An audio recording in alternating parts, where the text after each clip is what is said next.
जयपुर से इस वक्त की बड़ी खबर करते हैं। वन विभाग से आ रही है। वन मंत्री संजय शर्मा ने 2 वरिष्ठ आईएफएस अधिकारियों पर अनुशासनात्मक कार्रवाई की सिफारिश की है। दरअसल मुख्यमंत्री के आदेशों की अवहेलना से जुड़ा है पूरा मामला।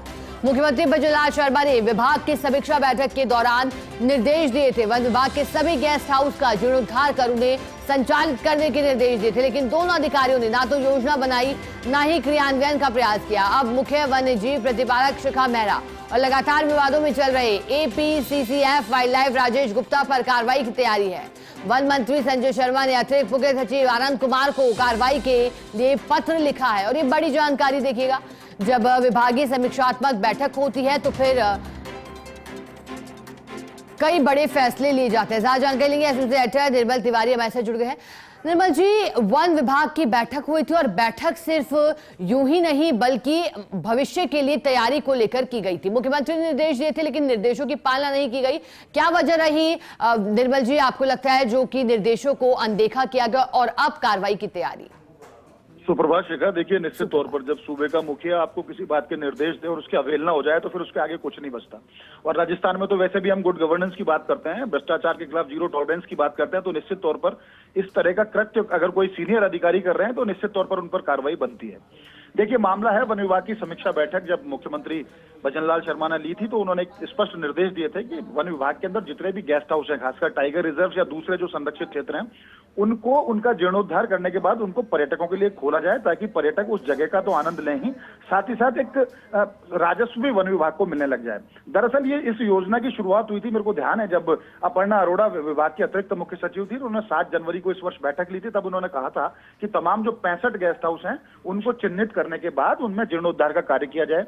उसके बाद एसीएस आनंद कुमार ने पिछले दिनों जब जुलाई में बैठक ली, उसके बाद सितंबर में उन्होंने बैठक ली और उस बीच में मुख्यमंत्री भजनलाल शर्मा ने भी बैठक ली थी। उन्होंने भी इस योजना को फलीभूत करने के निर्देश दिए थे। उसके बाद लगातार इस बात की कोशिश हो रही थी, क्योंकि राज्य वन्यजीव मंडल की बैठक हो या फिर टाइगर कंजर्वेशन फाउंडेशन की बैठक हो, सभी में खुद वन मंत्री ने इस बात के निर्देश दिए, जो मुख्य वन्यजीव प्रतिपालक हैं शिखा मेहरा उनको, और साथ साथ APCCF wild life Rajesh Gupta जो है उनको। हालांकि राजेश गुप्ता का विवादों से नाता रहा है। पिछले दिनों उन्होंने जिस तरह से कंजर्वेशन बायोलॉजिस्ट थी जो रिद्धि नाम की, जो गुजरात की थी, उसको उन्होंने इस्तीफा देने पर मजबूर कर दिया था। जिस तरह की उसके साथ बदतमीजी वाली बातें हुई थी, उसके साथ उसने कहा कि मेरे को मानसिक रूप से भी बहुत वेदना पहुंची है जिस तरह से वो यहाँ पर अशिष्ट भाषा का इस्तेमाल करते हैं। इससे पहले भी कर्मचारियों ने उनके खिलाफ मोर्चा खोला था, रानी भवन के अंदर हाय हाय और मुर्दाबाद के नारे लग चुके थे। लेकिन हम अगर मूल मुद्दे पर वापस आए तो पूरा मामला है मुख्यमंत्री के आदेशों की अवहेलना का। उसके बाद वन मंत्री संजय शर्मा पूरी तरह से क्षुब्ध नजर आए। उन्होंने दोनों अधिकारियों को 3-4 बार स्मरण पत्र भी लिखे, लेकिन दोनों अधिकारियों के कानों पर जू नहीं रहेंगी। जीर्णोद्धार तो दूर की बात, क्रियान्वयन तो सोच ही नहीं सकते थे, क्योंकि उन्होंने किसी तरह के ना तो टेंडर निकाले ना उनको लेकर किसी तरह के दिशा निर्देश जारी किए। उसके बाद खुद वन मंत्री संजय शर्मा ने एसीएस आनंद कुमार को पत्र लिखकर स्पष्ट कहा है कि मुख्यमंत्री की अवहेलना की गई है मुख्यमंत्री के निर्देशों की, तो उनके खिलाफ नियमों के मुताबिक कार्रवाई की जाए। और उम्मीद है की जा रही है कि सरकार जल्दी कठोर निर्णय ले सकती है दोनों को, क्योंकि वैसे भी शिखा मेहरा जब से मुख्य वन्यजीव प्रतिपालक का दायित्व उनको मिला है, ना तो पूरी तरह से दायित्व निभा पा रही हैं और ना किसी तरह का मैनेजमेंट वाइल्ड में नजर आ रहा है। और यही स्थिति राजेश गुप्ता की है, क्योंकि उनको 6 दिन के लिए वो बने भी थे।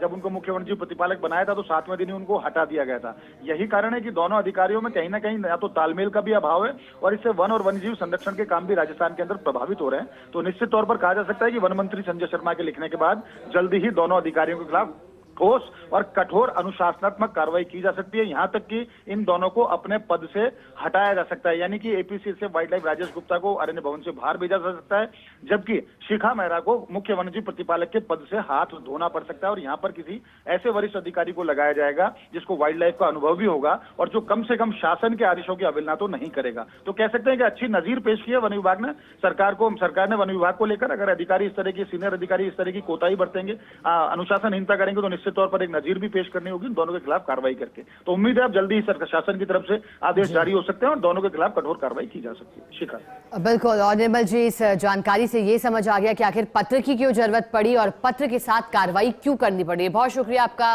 निर्मल जी, साथ जुड़ने के लिए, जानकारी के लिए।